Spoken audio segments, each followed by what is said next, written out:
estudantes da segunda série, mais uma aula aí de matemática conectada, do componente educação financeira em conexão. Nós estamos na segunda aula aí do desenvolvimento. E aí hoje eu vou fazer umas retomadas para ver como que a gente está e onde a gente parou. Então vamos lá, ó. O aprofundamento é matemática conectada. A unidade curricular é a educação financeira sustentável e o componente é a educação financeira em conexão. Lembrando que a gente viu na aula passada, né, como vocês pensam em conseguir o dinheiro, se vocês vão falar, né, eu quero uma mesada, eu vou procurar um serviço, como vocês pensam em conseguir esse dinheiro, se vocês já sabem a quantidade de dinheiro que precisa para a realização do projeto de vida, tudo sempre pensando, né, no qual é o nosso projeto, quão grande é o nosso sonho para realizar. Né? Então, vocês já sabem a quantidade de dinheiro que precisa e quanto tempo vocês consideram suficiente para conseguir essa quantia que precisam. Então, a gente pensa, né, na meta e no prazo que a gente tem. Lembrando ainda que na aula passada a gente falou bastante de desejo e necessidade. Então, o que era desejo e o que era necessidade? Então, eu me alimentar é uma necessidade, eu comer num restaurante caro é um desejo. Eu comprar uma roupa bacana, de marca, né, é um desejo. Eu me vestir, né, com uma camiseta e me vestir, né, para poder sair e fazer minhas coisas é uma necessidade. Beber água é uma necessidade, porém tomar uma água mais elaborada, uma água com gás ou alguma bebida mais sofisticada é mais um desejo que uma necessidade. Lembrando, ainda estava com o professor Mauro, a gente precisa ter esses desejos para a gente ficar bem, né? Então, temos que ter os desejos, temos que ter as necessidades, porém bem equilibrada. Esse é o planejamento que a educação financeira traz, esse conforto para nós. Então, pensando aí no objetivo da aula de hoje, nós vamos resolver problemas sobre educação financeira. Então, a gente vai falar de consumo, de gasto, a gente vai fazer aí umas continhas de quanto um ganha, se é pouco, se é muito. A gente pode até comparar o que é na nossa casa aí onde a gente mora, se as pessoas ganham muito, se as pessoas ganham pouco. E aí o que é muito e o que é pouco para vocês, né? E como guardar isso? Como guardar para a gente ter um futuro bacana e ter um futuro, né, mesmo a curto prazo, né, ter uns dias aí mais confortáveis e não pensar só em pagar boleto e pagar conta. Então vamos lá, o objetivo é resolver problemas sobre educação financeira e já vamos para as atividades. Então vamos lá, a sociedade tem se tornado cada vez mais consumista e planejar o futuro é essencial para uma vida tranquila e segura. Em nosso cotidiano é comum ouvirmos falar em juros, desconto, empréstimo, financiamento, cheque especial, aplicações financeiras, dentre outras coisas. Na nossa casa, lá no jantar, no almoço, as pessoas que moram com a gente, né, já falaram assim, preciso cobrir meu cheque especial, vou investir em tal coisa, vou pagar tanto de juros. Essas palavras, elas estão sempre no nosso cotidiano e a gente sempre escuta. Não sei se todos sabem, né, o que elas significam, qual o devido significado a elas. Então, a aula de hoje nós vamos pensar nesse significado. Então, no diário de bordo, vocês vão fazer uma tabela, colocar termo utilizado e compreensão pessoal. Na tabela a seguir, escreva o que você entende a respeito de cada termo relacionado. Então, a gente tem um termo e a compreensão de vocês. O que vocês acham que é? Primeiro, vamos colocar só o que a gente acha. Depois, a gente vai fazer uma pesquisa mais elaborada. Então, o que eu acho que é consumismo? O que eu acho que é juros? O que eu acho que é aplicação financeira? O que é um empréstimo, na minha opinião? E o que é um financiamento, na minha opinião? Então, vocês vão começar lá, né? Então, vocês vão fazer essa tabela com 5 linhas, né? 6 linhas com o título. E aí, vocês vão colocar consumismo. Aí, vocês colocam aqui, né? Consumismo é o uso exagerado do dinheiro, é aquelas pessoas que gastam sem planejar.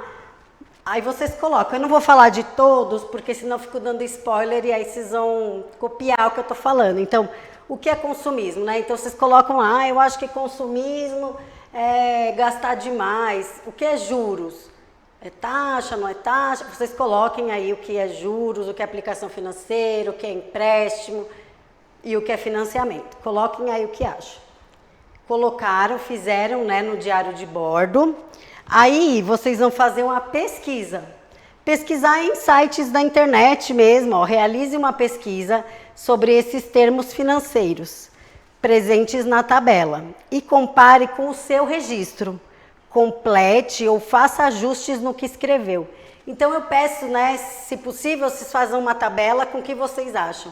Aí vocês colocam assim, após a pesquisa, faz outra tabela com 6 linhas, então vocês pesquisem, faz outra tabela após a pesquisa e coloquem lá o que vocês acharam, o que é consumismo, o que é juros, assim, na pesquisa. E ver se está certo ou não. Então, compare, né, tá falando aqui, compare com o seu registro.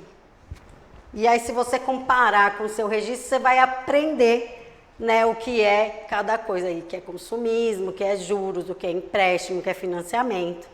Tudo bem? Acho que essa é a primeira atividade, então, só para fazer uma pesquisa e a gente já dá continuidade aí. Então, a gente tem aí, ó, um exercício das Olimpíadas Brasileiras de Educação Financeira.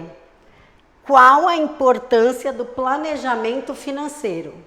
Agora não tem mais nada de opinião, não. Agora é o que é mesmo. Qual a importância do planejamento financeiro? Vamos para as alternativas. É de suma importância para realizar todos os desejos do indivíduo, sem se importar com o projeto, pensando nos objetivos apenas em curto prazo. Em curto prazo e sem se importar com os projetos. Será que isso é um planejamento financeiro? Vamos para a próxima. O planejamento financeiro é primordial para converter os projetos de vida em realidade, em razão de que serão utilizados recursos disponíveis de maneira eficiente.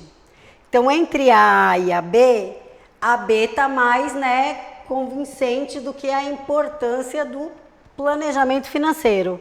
Se a gente for pensar na A, né, sem se importar com os projetos, não seria, porque o planejamento financeiro é importando com os projetos. Então, entre a e a B é a mais correta por enquanto. Vamos ler as outras.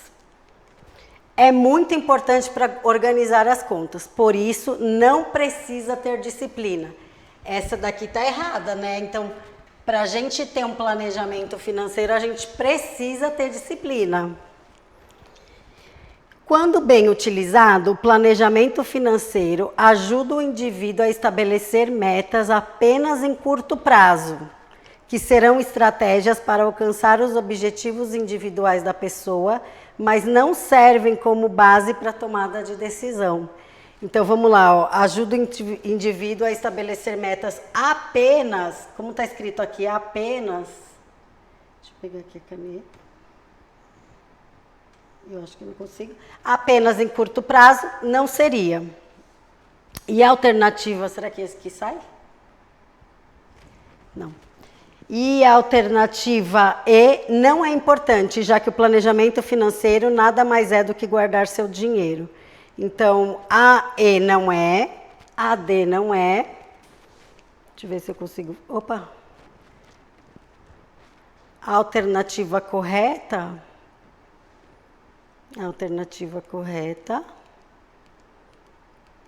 é a B. O planejamento financeiro é primordial para converter os projetos de vida em realidade, em razão de que serão utilizados os recursos disponíveis de maneira eficiente. Então, vamos lá, ó.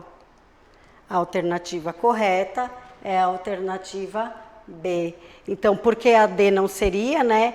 Quando bem utilizado, o planejamento ajuda o indivíduo a estabelecer metas financeiras em curto prazo. Apenas em curto prazo, isso não é verdade e não é importante. O planejamento financeiro, na alternativa aí está falando que não é importante, mas ele é muito importante. Então, não poderia ser.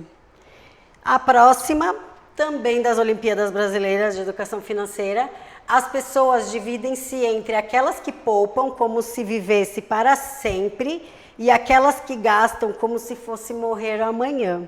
Quem disse essa frase foi Aristóteles. Então, ou gasta demais ou poupa demais. Aquelas pessoas que só guardam e não vivem. Buscar o equilíbrio sobre a relação que exercemos com o dinheiro é fundamental. Para isso, temos a educação financeira. Com base nos seus conhecimentos sobre o assunto, assinale a incorreta. Eu não quero a certa agora. No exercício passado, a gente queria a certa. Agora, eu não quero a certa, eu quero a errada. Qual que é a errada? Vamos lá. A.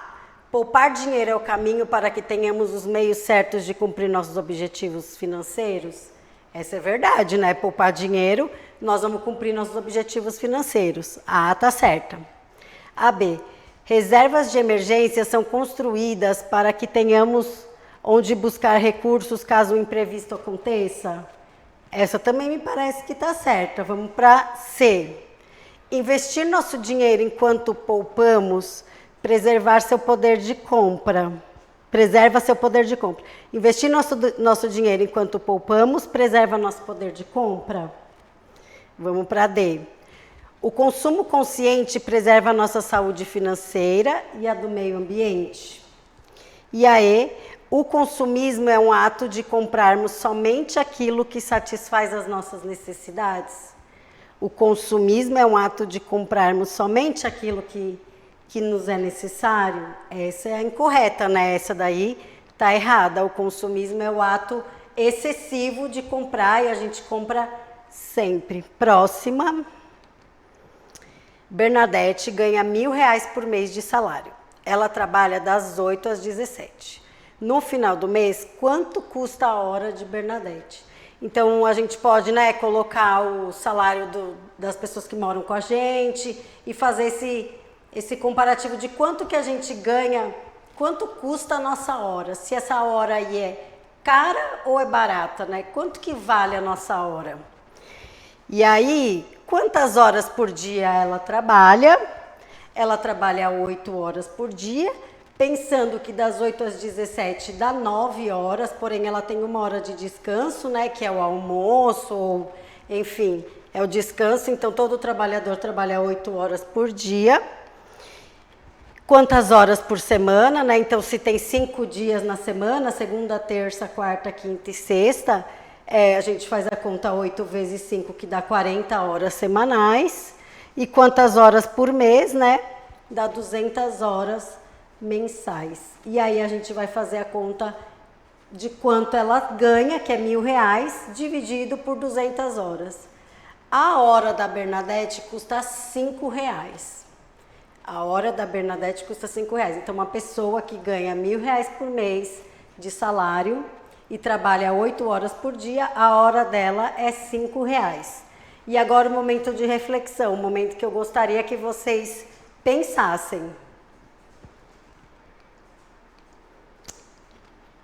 Então, a reflexão sobre o salário de Bernadette. Para você, R$5 é muito ou é pouco? O que vocês acham? R$5, dependendo do lugar, é um cafezinho? Isso custa a hora da Bernadette? Isso é caro ou isso é barato? Isso é muito ou isso é pouco?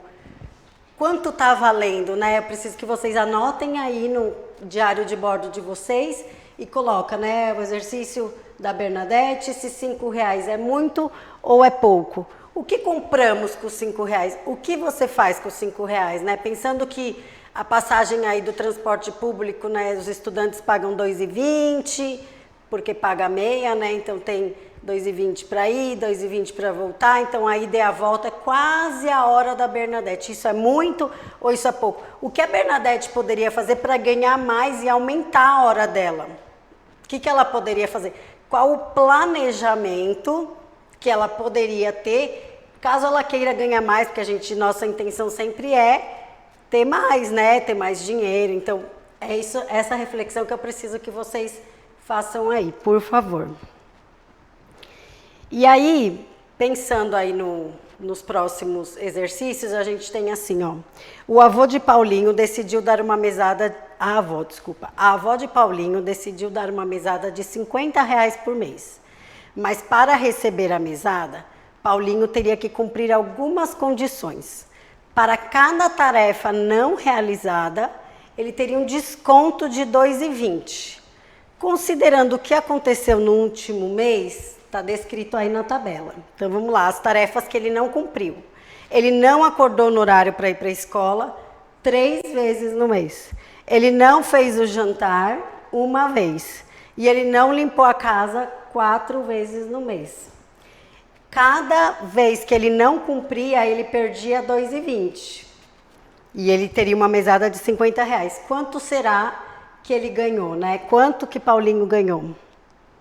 Então, de acordo com as informações da tabela, quanto Paulinho receberá de mesada após os descontos aplicados? Então, ele não acordou no horário para ir na escola 3, ele não fez o jantar uma vez e ele não limpou a casa 4 vezes. A primeira coisa que a gente tem que fazer é somar o 3, o 1 e o 4. 8 tarefas não realizadas. Depois da gente somar as tarefas não realizadas, a gente tem que multiplicar isso por R$2,20, porque era o desconto dele. Então, multiplicando aí 2,20 vezes 8, dá R$17,60. Ele vai perder da mesada dele R$17,60. Se ele tem R$50 ao todo e vai perder R$17,60, quanto que ele vai ficar? Ele vai ficar com R$32,40. Está aqui a conta, mas eu acho que todos vocês sabem fazer, né? Mas está aqui a conta. R$32,40, que é o que o Paulinho vai receber. Aí, passando para o próximo, lembrando que a gente está com aula gravada, então dá para você pausar, fazer e depois voltar na resolução, tá? Então, vamos lá. Os primos Daniel e Nelson receberam uma mesada no valor de R$54 cada um. 54. A gente está falando bastante de mesada, né? Que é o que vocês aí costumam ganhar, é mais o dinheiro aí que a família, o responsável, ele costuma, né? Vocês costumam ganhar desse jeito. Então, os primos Nelson e Daniel recebem mesada no valor de R$50 cada um. Nelson gasta metade da mesada. E Daniel fica no final do mês com R$18. Ao final de 2 meses, quanto cada um economizou? Quanto vocês acham que o Daniel economizou? E quanto vocês acham que o Nelson economizou? Quem gasta mais? O Nelson ou o Daniel? Aí vocês podem fazer, pausar o vídeo e depois voltar comigo na resolução. Então, vamos lá. Então, Nelson, ele tinha R$54. E o Daniel também. Os dois ganhavam iguais a mesada. O Nelson gasta metade. A metade de 54 é R$27. Então, o Nelson fica com R$27. E o Daniel, ele fica com 18. Daí já dá para saber quem gasta mais.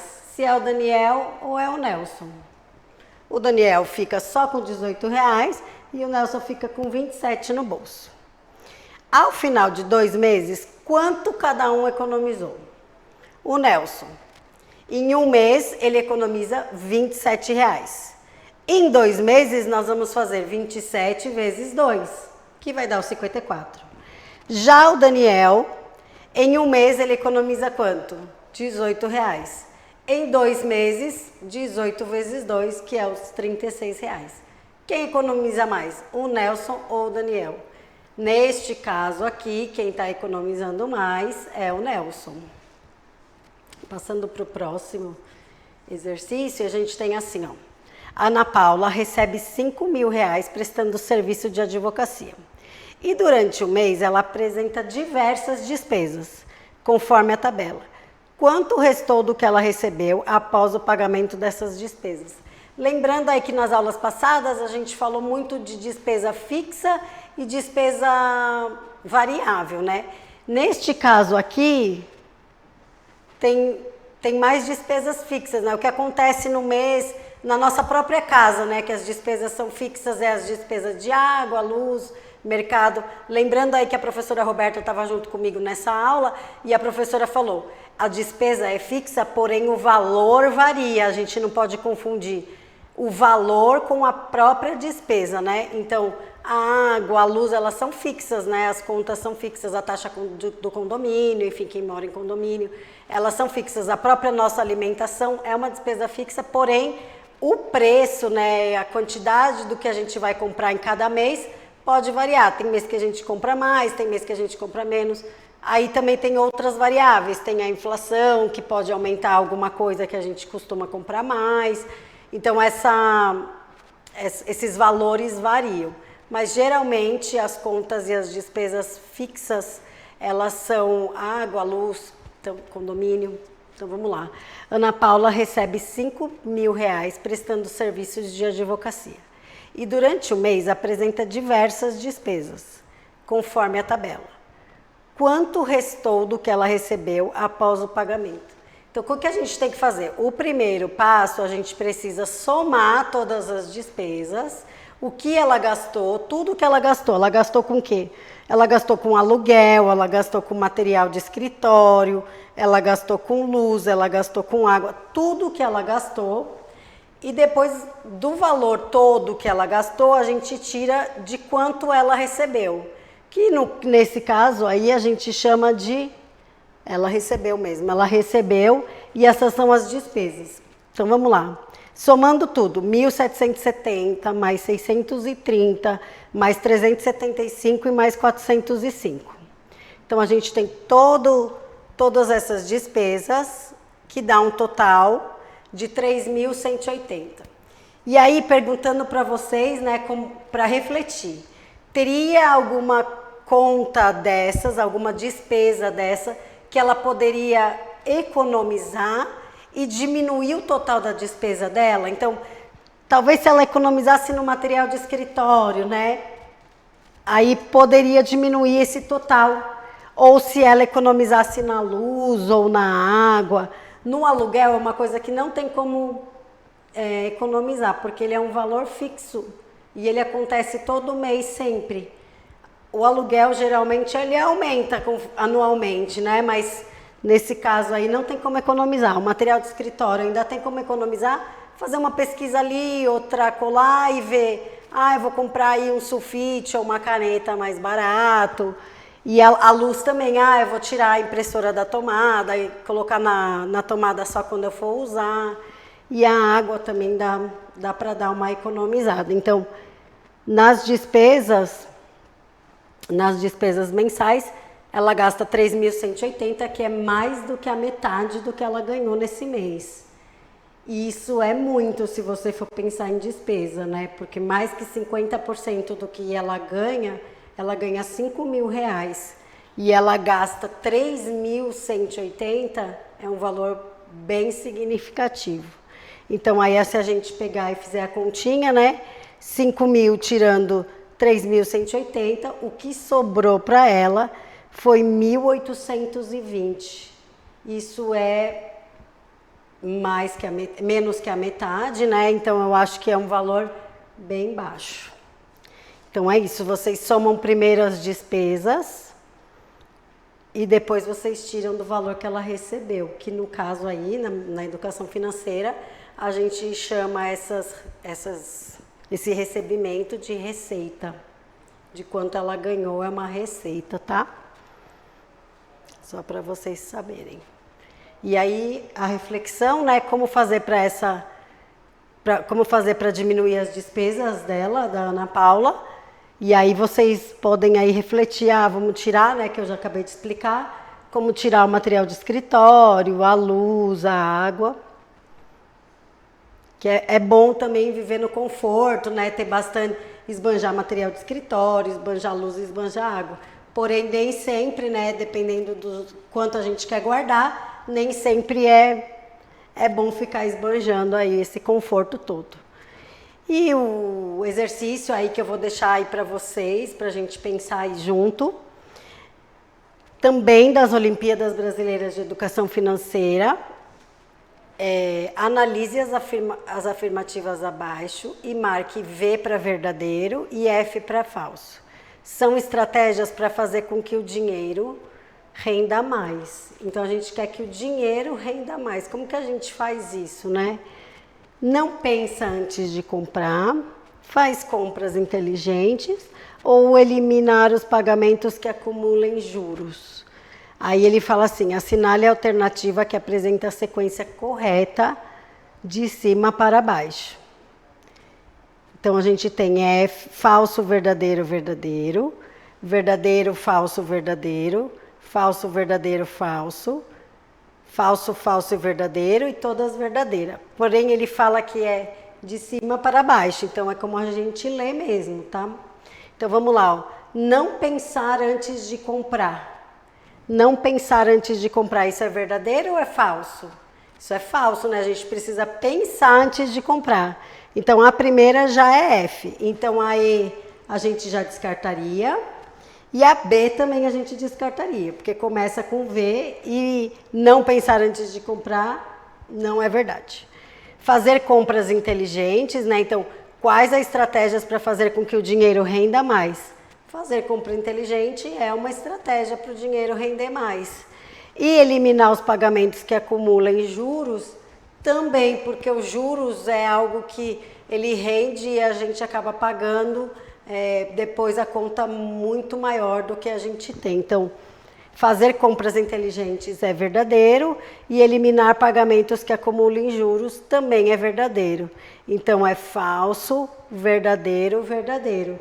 FVV. Então, a alternativa correta aí, neste caso, é a alternativa A. E aí, com essas atividades, aí com esses exercícios, a gente encerra a aula de hoje.